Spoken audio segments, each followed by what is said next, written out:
Hello everyone, welcome back to my channel. तो आज हम अपना सेकंड पार्ट स्टार्ट करेंगे पार्लियामेंट ऑफ इंडिया का। तो आई होप कि आपको पहले वाली वीडियो तो पसंद आई होगी, बट आई थिंक उस पर बहुत कम व्यूज़ हैं, तो आप लोग उसे ज़रूर देखना। और ये है पार्ट 2। तो पार्ट 2 से स्टार्ट कर रहे हैं हम।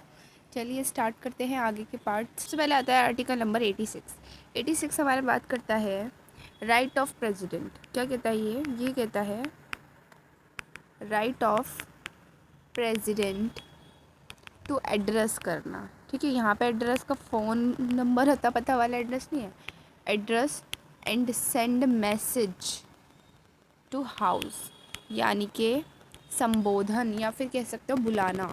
ठीक है, प्रेसिडेंट क्या करेगा, एक बैठक रखेगा जिसको वो एड्रेस करेगा। ठीक है, एड्रेस करेगा और उसको मैसेज जो है हाउसों तक पहुंचाएगा, यानी कि दोनों सदन में उस बात को पहुंचाएगा और जो दोनों सदन की बैठक करवाएगा। That is article number 86। Article number 87 क्या कहते हैं? तो आर्टिकल नंबर 87 हमें बताता है special address by president. President के द्वारा स्पेशल एड्रेस देना। ठीक है, एड्रेस यहाँ पे क्या कहता है? तो मैंने अभी आपको बताया, ये बात करता है संबोधन की।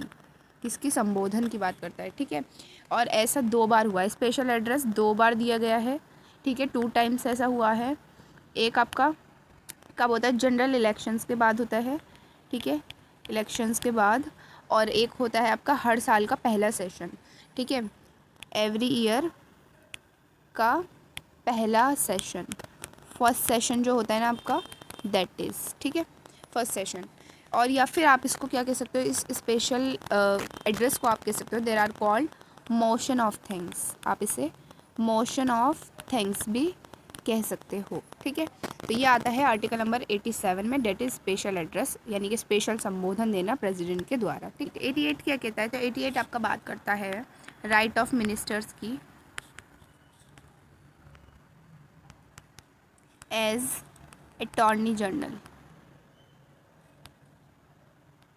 ठीक है, तो ये बात करते हैं राइट ऑफ मिनिस्टर्स की एज अटॉर्नी जनरल, यानी कि इसका क्या मतलब है? लोकसभा या राज्यसभा का मेंबर। ठीक है, कोई भी, मान लो ये लोकसभा का मेंबर है या फिर वो राज्यसभा का मेंबर है। ठीक है, दोनों ही एक दूसरे के सदन में जाकर वोटिंग नहीं कर सकते। भाई कह सकते हो आप इसके सदन में जाकर कुछ भी बोल दो, आप इसके सदन में जाकर कुछ भी बोल दो, लेकिन वोटिंग अलाउ नहीं होती है। ठीक है, वोटिंग नहीं कर सकते, लेकिन बोल सकते हैं किसी। बट वही बात करें अगर अटॉर्नी जनरल की, ठीक है, अटॉर्नी जनरल का क्या रिलेशन है? तो अटॉर्नी जनरल आपका दोनों सदन में बोल सकता है। ठीक है, नेक्स्ट आता है आर्टिकल नंबर 89। 89 आपका क्या कहता है? Chairman and deputy chairman of counselling of states. तो ये आपको क्या बताता है कि वाइस प्रेसिडेंट राज्यसभा का सभापति होगा। ठीक है, ये तो हमने पढ़ा था। वाइस प्रेसिडेंट क्या बनेगा? स्टेट काउंसिल ऑफ स्टेट्स बनेगा। तो ऐसे ही इसमें भी यही बताएगा कि वाइस प्रेसिडेंट जो है राज्यसभा का क्या बनेगा? तो राज्यसभा का सभापति, जिसे काउंसिल ऑफ स्टेट्स कहते हैं, सभापति होगा। ठीक है, so and second thing is article 89 और क्या कहता है? तो आर्टिकल 89 कहता है राज्यसभा को जल्द से जल्द, ठीक है, as soon as possible you should choose उपसभापति। ठीक है, आपको एक उपसभापति जल्दी से जल्दी चुनना होगा। ठीक है, ये इसमें कहा गया है आर्टिकल नंबर 89 में। ठीक है, नेक्स्ट आर्टिकल नंबर 90 आर्टिकल क्या कहता है? तो आर्टिकल 90 आपको बात करता है वोकेशन, लिख देती हूँ, वोकेशन की, रिजाइनेशन की। ठीक है, और आपका बात करता है ये removal of the office, removal of office of deputy chairman के रिमूवल की। आर्टिकल 90 बताता है कि जो हमने उपसभापति चुना है, कब वो इस्तीफ़ा देगा, कब वो अपना पद खाली कर सकता है, कब उसे रिज़ाइन देना पड़ेगा। ठीक है, और किस तरीके से उसे हटाया जा सकता है, इस सब के बारे में आर्टिकल 90 हमें बताता है।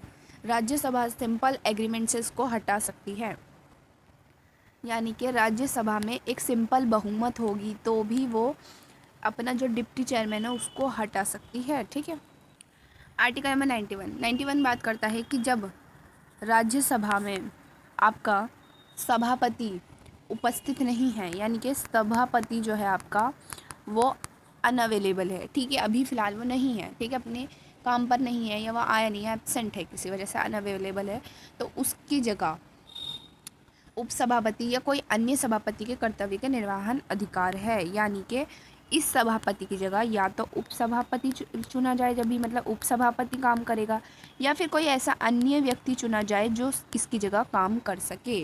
कर्तव्य का निर्वहन का अधिकार उसको दिया जाएगा। That is article number 91। ठीक है।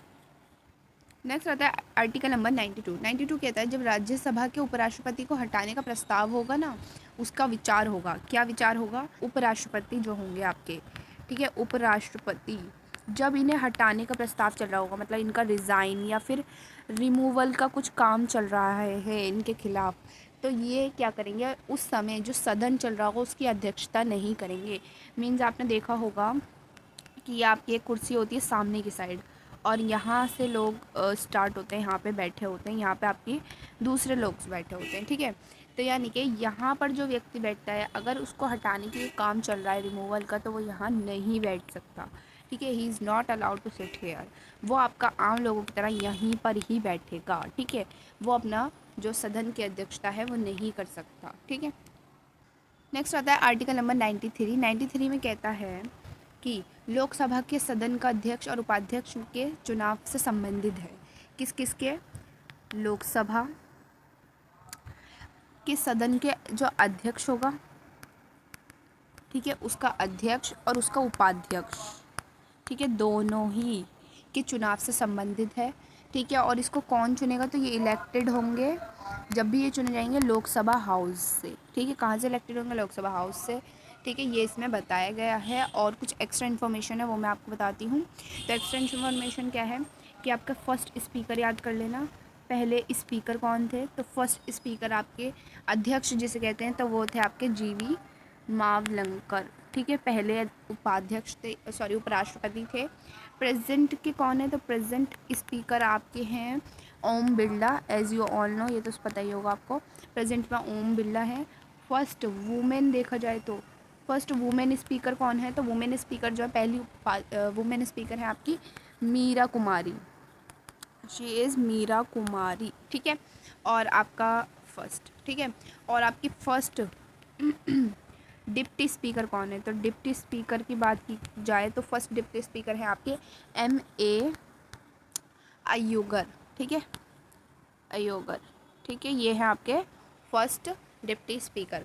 ठीक है। और वैसे देखा जाए ना, डिप्टी स्पीकर का जो पद है फ़िलहाल वो खाली है, वेकेंट है अभी तक ये। और ये कब से वेकेंट है? ये 2019 से वेकेंट ही है, अभी तक इसको नहीं भरा गया है, ऐसी कोई ज़रूरत भी नहीं पड़ी है। तो डिप्टी स्पीकर का पद फ़िलहाल 2019 से खाली है। ठीक है। तो आप लोग ये ज़रूर याद कर लेना कि फ़र्स्ट स्पीकर कौन है, प्रेजेंट में कौन है, पहली वुमेन थी तो कौन थी, और डिप्टी स्पीकर फर्स्ट कौन से। Article number 94। 94 आपकी बात करता है लोकसभा के अध्यक्ष या उपाध्यक्ष के पद छोड़ने, त्याग पत्र देने या पद हटाए जाने का संबंध है। यानी कि जो आपका लोकसभा है ना, इसमें अगर कोई व्यक्ति अपना रिज़ाइन दे रहा है, ठीक है, या फिर उसका रिमूवल हो रहा है, ठीक है, इसमें उसको हटाए जाने से संबंधित जो भी बातें हैं वो इसमें हमें बताई गई हैं। ठीक है। तो इसमें किसके लिए है लेकिन ये रिमूवल? और ये अध्यक्ष के लिए और आपका उपाध्यक्ष के लिए है। किसके? अध्यक्ष और उपाध्यक्ष के लिए। ठीक है। तो लोकसभा में होंगे जो भी अध्यक्ष उपाध्यक्ष, उनका रिज़ाइन रिमूवल से संबंधित है।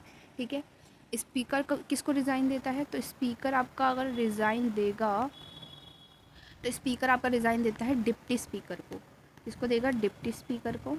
और डिप्टी स्पीकर किसको रिज़ाइन देगा? तो ये आपका रिज़ाइन देगा स्पीकर को।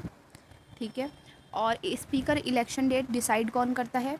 यानी कि इस स्पीकर की जो इलेक्शन होंगे इसके, तो इसको कौन डिसाइड करता है? तो ये डिसाइड करता है आपका प्रेसिडेंट। ठीक है। प्रेसिडेंट के हाथ में होता है इसकी डेट वगैरह डिसाइड करना कि स्पीकर के इलेक्शन कब होंगे।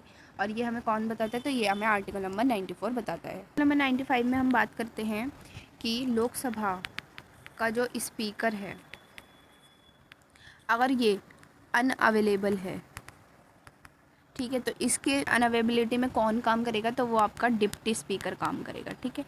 ये इसमें बताया गया है कि अगर स्पीकर एब्सेंट है, वेकेंट है, तो कौन वर्क करेगा? उसकी जगह डिप्टी स्पीकर काम करेगा। और यही हमें आर्टिकल नंबर 95 में बताया गया है।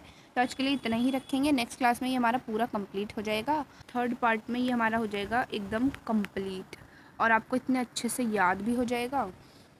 और वीडियो पसंद आई हो तो प्लीज़ लाइक कर देना और चैनल को सब्सक्राइब कर देना। ऐसे ही लॉन्ग भी नहीं होती और आपको याद भी हो जाता है, तो इससे अच्छी बात क्या हो सकती है। तो प्लीज़ वीडियो को लाइक ज़रूर करना और चैनल को सब्सक्राइब कर देना। Thanks for